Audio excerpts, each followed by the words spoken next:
Neste exato momento, enquanto você assiste a este vídeo, existem pessoas na Terra que nunca viram um avião de perto, nunca seguraram um telefone, nunca ouviram falar de internet, eletricidade ou cidades. Eles vivem como seus ancestrais viveram há milhares de anos, completamente isolados da civilização moderna. Não por escolha acidental, mas por decisão consciente. São os últimos povos isolados da Amazônia, e sua existência desafia tudo o que conhecemos sobre o mundo contemporâneo. As imagens que você está vendo são reconstruções históricas geradas por inteligência artificial, baseadas em relatos de antropólogos, fotografias aéreas autorizadas, artefatos recuperados e descrições de povos indígenas contatados que compartilham tradições semelhantes. Estas cenas representam interpretações fundamentadas em evidências, não registros diretos.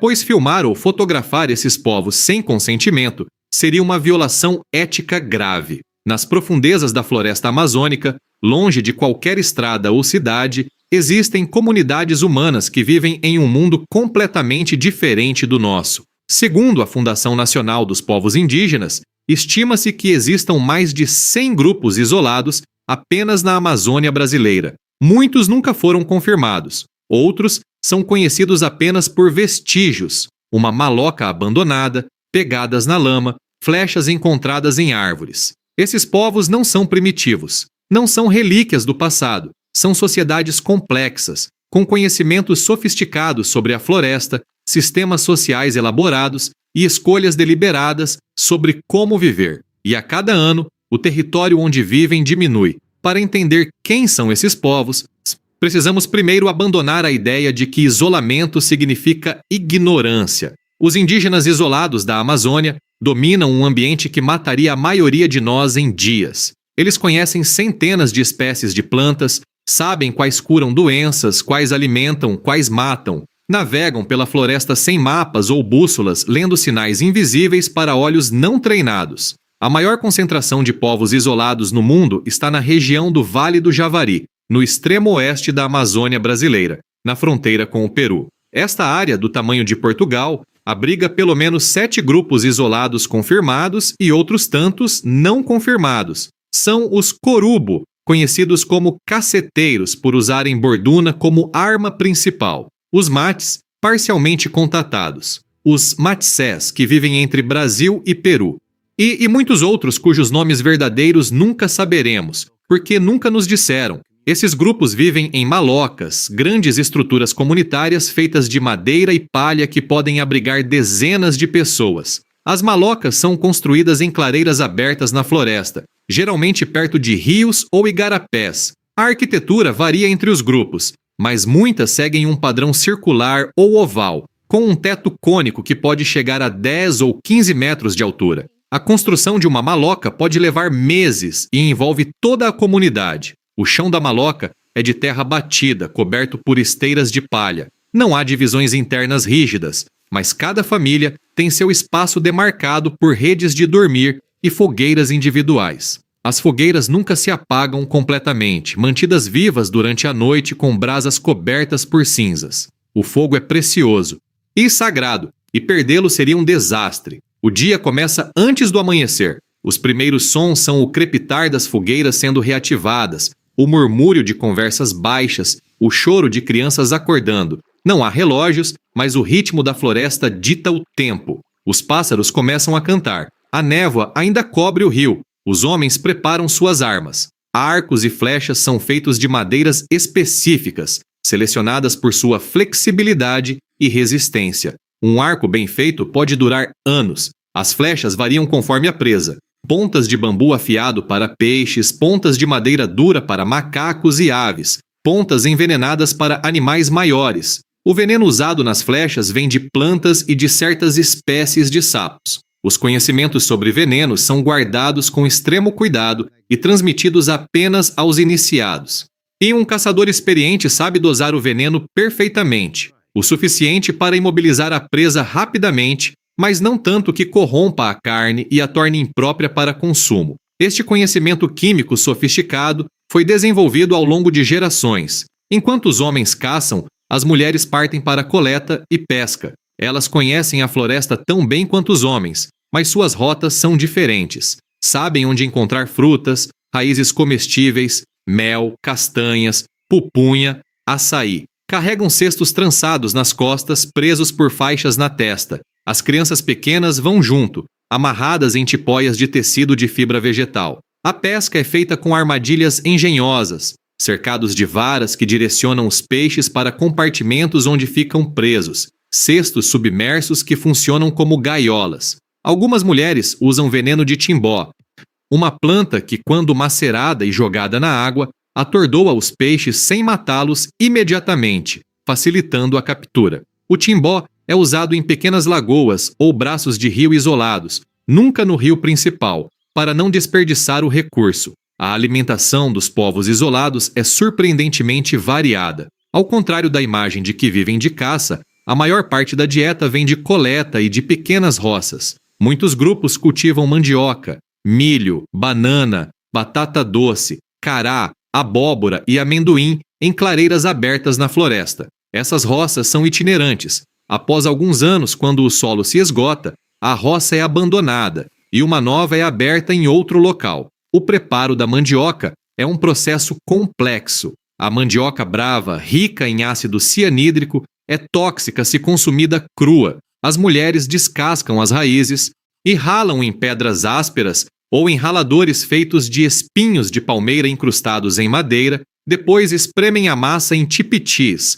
longos tubos trançados que extraem o líquido venenoso quando esticados. A massa seca é torrada sobre pedras quentes, transformando-se em farinha. O líquido extraído, depois de fervido para eliminar o veneno, vira tucupi, um caldo usado em cozidos. Carne é consumida quando disponível. Macacos, capivaras, antas, porcos do mato, veados, jacarés, tartarugas. A caça é sempre compartilhada. Um homem que abate uma anta não aguarda para si. Distribui entre as famílias da aldeia, segundo regras complexas de reciprocidade. Quem recebe carne hoje tem a obrigação de retribuir quando caçar amanhã. Essa economia da generosidade garante que ninguém passe fome. Os insetos também são alimento importante. Larvas de besouros, e conhecidas como turu ou gongo, são ricas em proteína e gordura. Formigas tanajuras, cupins alados, grilos. Durante certas épocas do ano, quando enxameiam,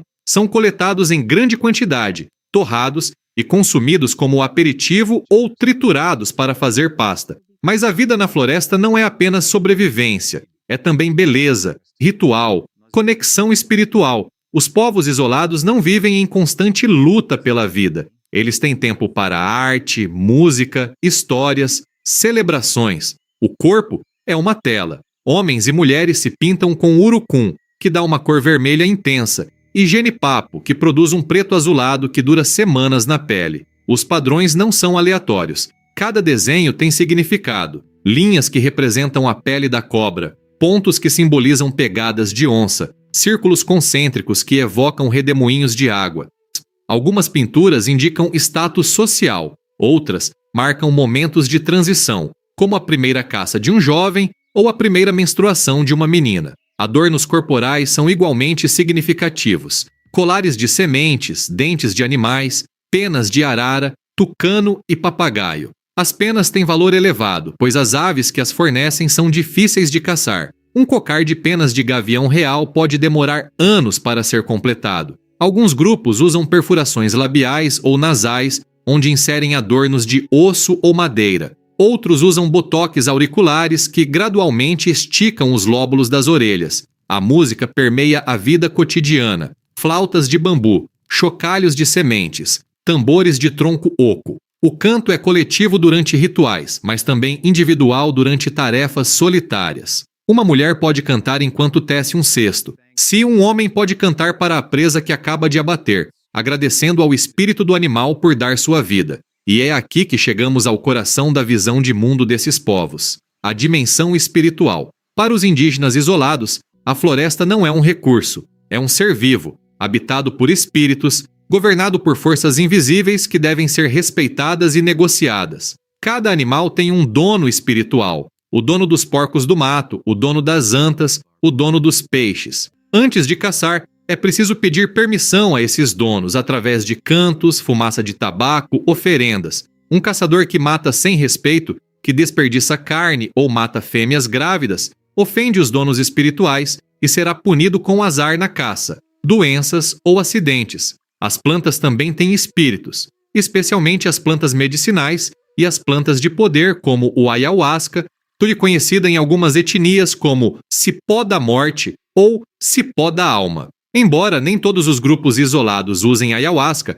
aqueles que usam o fazem em contextos rituais rigorosamente controlados. A bebida, feita da combinação de um cipó e folhas de uma planta específica, induz visões intensas que são interpretadas como comunicação com o mundo espiritual. Os pajés, xamãs ou líderes espirituais são os mediadores entre o mundo humano e o mundo dos espíritos. Eles passam por iniciações longas e difíceis que podem incluir jejuns prolongados, isolamento, ingestão de plantas alucinógenas e provações físicas. Um pajé experiente conhece centenas de cantos, cada um com propósitos específicos: curar doenças, afastar espíritos malignos, garantir boa caça, trazer chuva. A cosmologia varia entre os grupos, mas muitos compartilham a ideia de um mundo dividido em camadas. O mundo terrestre onde vivemos, um mundo subterrâneo habitado por espíritos e ancestrais, e um ou mais mundos celestiais onde vivem divindades poderosas. Essas camadas são conectadas por eixos, como grandes árvores ou montanhas sagradas, por onde xamãs podem viajar em transe. A morte é vista como uma transformação, não um fim. Quando alguém morre, rituais específicos são realizados para garantir que o espírito da pessoa siga seu caminho correto para o mundo dos mortos. Em alguns grupos, o corpo é enterrado na própria maloca, sob o local onde a pessoa dormia. Em outros, o corpo é colocado em uma plataforma elevada na floresta até se decompor. Depois, os ossos são coletados e enterrados ou guardados. Há grupos que praticam o endocanibalismo funerário. Os familiares consomem pequenas partes do corpo cremado misturadas a bebidas rituais, como forma de manter o falecido dentro da comunidade e evitar que seu espírito vague perdido. Esses rituais não são macabros, são expressões de amor, respeito e continuidade. Nas culturas isoladas, a fronteira entre vivos e mortos é permeável. Os ancestrais continuam presentes, influenciando os vivos, aconselhando através de sonhos, protegendo ou advertindo. As crianças crescem livres, mas dentro de uma estrutura social clara. Elas aprendem brincando, imitando os adultos. Meninos pequenos fazem arcos minúsculos e tentam acertar lagartos. Meninas trançam cestos infantis com fibras grossas, sob orientação das mães e avós. Não há escolas, mas a educação é constante e prática. Por volta dos 10 ou 12 anos, os jovens passam por rituais de iniciação que marcam a passagem para a vida adulta. Para os meninos, isso pode envolver testes de resistência, jejum, ingestão de plantas que causam vômito e purificação, ferroadas de formigas ou vespas aplicadas ritualmente. Essas provações não são punições, mas formas de fortalecer o espírito, ensinar autocontrole e conectar o jovem com os ancestrais. Para as meninas, a primeira menstruação é um evento crucial. Em muitos grupos, a menina fica isolada em uma parte separada da maloca ou em uma pequena cabana especial por dias ou semanas. Ela é alimentada por mulheres mais velhas, que lhe ensinam os conhecimentos femininos, como preparar alimentos, como tecer, como cuidar de crianças, como reconhecer plantas medicinais. Quando emerge do isolamento, ela é recebida com celebração, pintada e adornada, reconhecida como mulher. O casamento geralmente é arranjado pelas famílias, mas o consentimento dos jovens é importante na maioria das sociedades. As regras variam. Alguns grupos praticam a monogamia, outros permitem poligamia, especialmente para homens com status elevado, como grandes caçadores ou líderes. Há também regras sobre com quem se pode ou não casar, geralmente baseadas em clãs ou linhagens. Mas por que esses povos escolhem o isolamento? Por que, sabendo que existe um mundo lá fora com ferramentas de metal, medicamentos, tecnologia, eles preferem permanecer escondidos? A resposta é dolorosa e clara, porque o contato com o mundo exterior tem sido historicamente catastrófico para povos indígenas. Nos últimos 5 séculos, O encontro entre indígenas e sociedade envolvente resultou em genocídio, escravização, roubo de terras e epidemias devastadoras. Os povos que hoje vivem isolados não são ingênuos. Muitos tiveram contatos traumáticos no passado. Viram familiares serem mortos por garimpeiros, madeireiros, seringueiros. Viram doenças desconhecidas dizimarem aldeias inteiras. Evidências antropológicas sugerem que muitos grupos isolados são, na verdade, recém-isolados. Tiveram contato, sofreram e deliberadamente se afastaram. Escolheram a floresta profunda, os lugares mais remotos para se proteger. Há relatos de sobreviventes de massacres. Nos anos 80 e 90, garimpeiros invadiram terras Yanomami e mataram centenas de indígenas. Madeireiros atacaram aldeias de grupos isolados no Acre e Rondônia. E essas memórias são transmitidas de geração em geração. As histórias dos antepassados que foram perseguidos, os rios manchados de sangue, as malocas queimadas. Então, quando um helicóptero sobrevoa a floresta, quando o som de um motor de barco ecoa no rio, esses povos sabem o que fazer: desaparecer, abandonar temporariamente a maloca, levar o essencial, embrenhar-se ainda mais fundo na mata, esperar, observar e só retornar quando o perigo passar. A política oficial do Brasil, estabelecida pela FUNAI, é de não contato. Essa política reconhece o direito dos povos isolados de permanecerem isolados. Equipes especializadas monitoram remotamente essas populações, usando sobrevoos autorizados, armadilhas fotográficas e relatos de indígenas contatados que vivem nas proximidades. Quando sinais de ameaça aparecem, como invasões de terra, e a FUNAI tenta intervir para proteger o território, mas sem entrar em contato direto. Esta abordagem é controversa. Alguns argumentam que o contato é inevitável e que seria melhor fazê-lo de forma controlada, oferecendo vacinação e assistência médica. Outros defendem que contato, mesmo bem intencionado, quase sempre resulta em mortes por doenças e desintegração cultural. Historicamente, os dados são sombrios. Após o contato, povos indígenas frequentemente perdem 70%, 80%, 90% de sua população em poucas décadas. Se você está acompanhando esta jornada pela Amazônia profunda e quer mais histórias sobre povos, lugares e mistérios da floresta, considere se inscrever no canal. E deixe nos comentários: qual história da Amazônia você gostaria de conhecer em seguida? As ameaças aos povos isolados são reais e crescentes.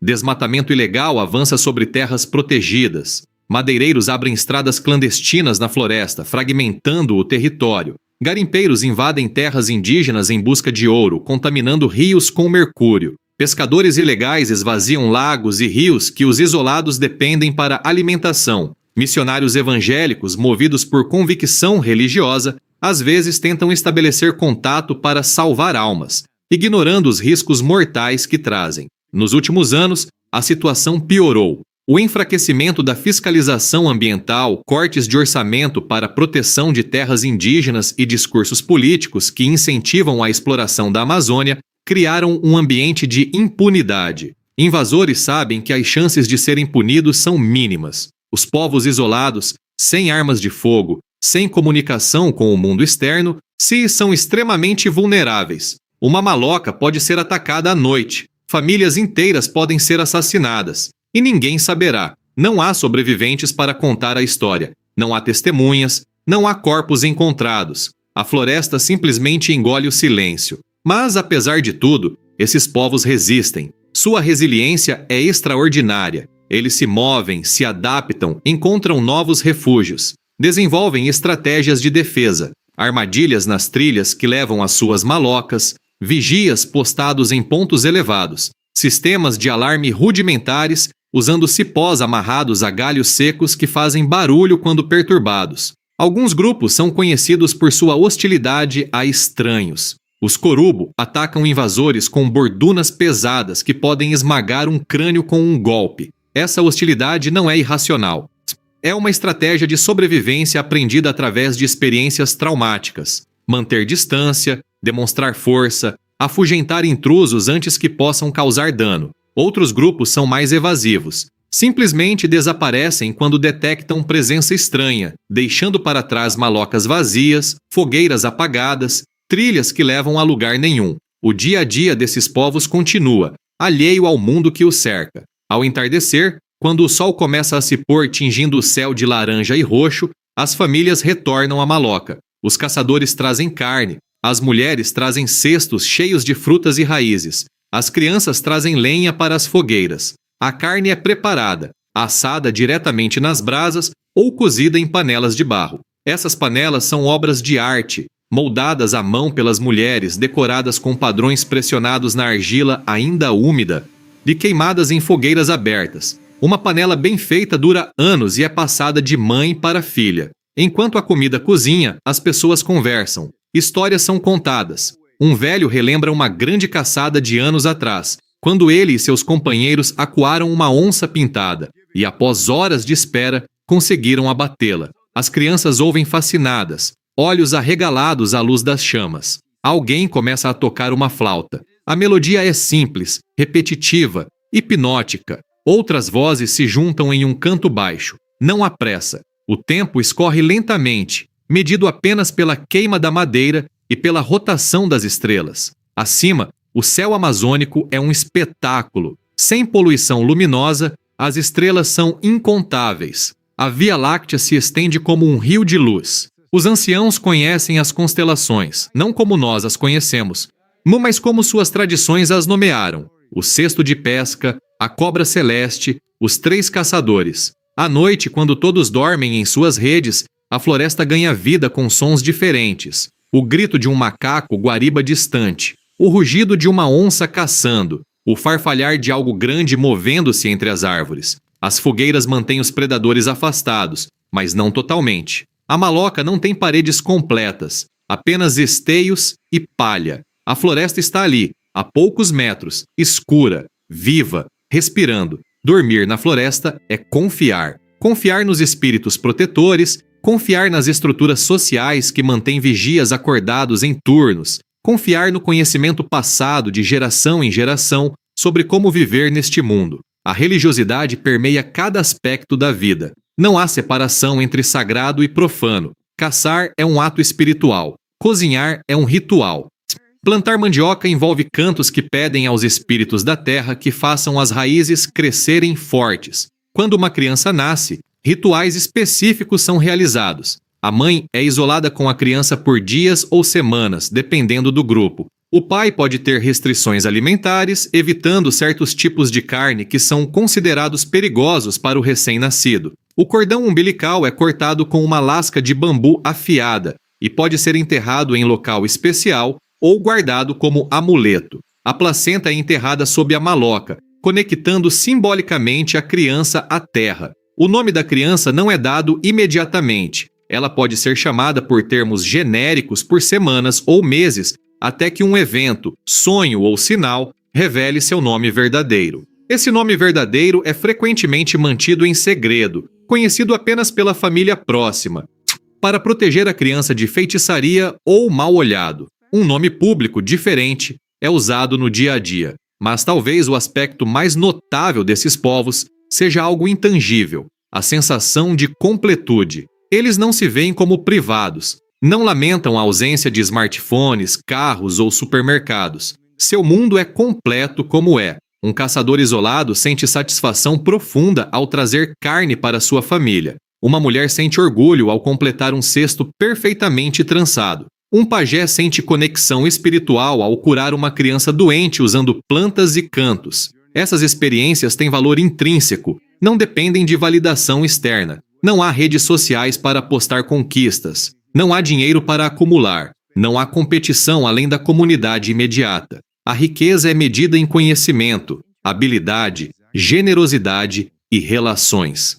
Esta perspectiva desafia nossa própria visão de progresso. O que é, afinal, uma vida boa? É acumular bens materiais? É ter acesso à tecnologia? Ou é viver em harmonia com o ambiente, em comunidade próxima, com propósito e conexão espiritual? Os povos isolados não têm respostas para nossas perguntas filosóficas, mas sua mera existência é uma pergunta para nós. Será que o caminho que escolhemos é o único possível? Será que abdicamos de algo precioso em nossa corrida para frente? Conforme a noite avança, a floresta se aquieta, os sons diminuem, O coro de insetos noturnos se torna um zumbido constante, quase silencioso de tão onipresente. As fogueiras se reduzem a brasas incandescentes. As redes balançam suavemente com a respiração de quem dorme. E no mundo lá fora, a milhares de quilômetros em cidades iluminadas, e pessoas vivem vidas totalmente diferentes. Algumas dessas pessoas nunca pensaram nos povos isolados.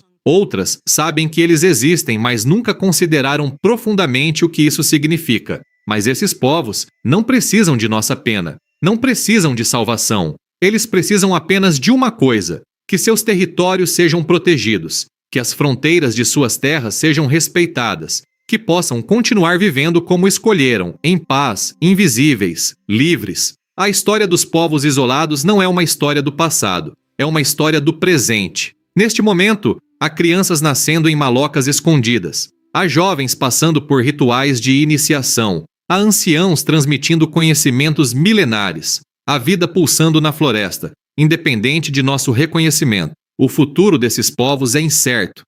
As pressões sobre a Amazônia aumentam a cada ano. O desmatamento acelera. As mudanças climáticas alteram padrões de chuva e temperatura que esses povos dependem para prever estações e planejar plantios. As invasões se multiplicam, mas enquanto houver floresta, enquanto houver rios limpos e animais para caçar, enquanto os espíritos continuarem a habitar as árvores e as águas, esses povos resistirão, porque a floresta não é apenas onde eles vivem. A floresta é quem eles são. Suas histórias, cantos, conhecimentos, sonhos estão entrelaçados com cada árvore, cada trilha, cada pedra no rio. Remover a floresta é removê-los da existência. Proteger a floresta é garantir sua continuidade. Ao final, a pergunta que nos resta é pessoal. Qual é nossa responsabilidade? Nós que vivemos conectados, informados, com poder de voto, voz, escolha.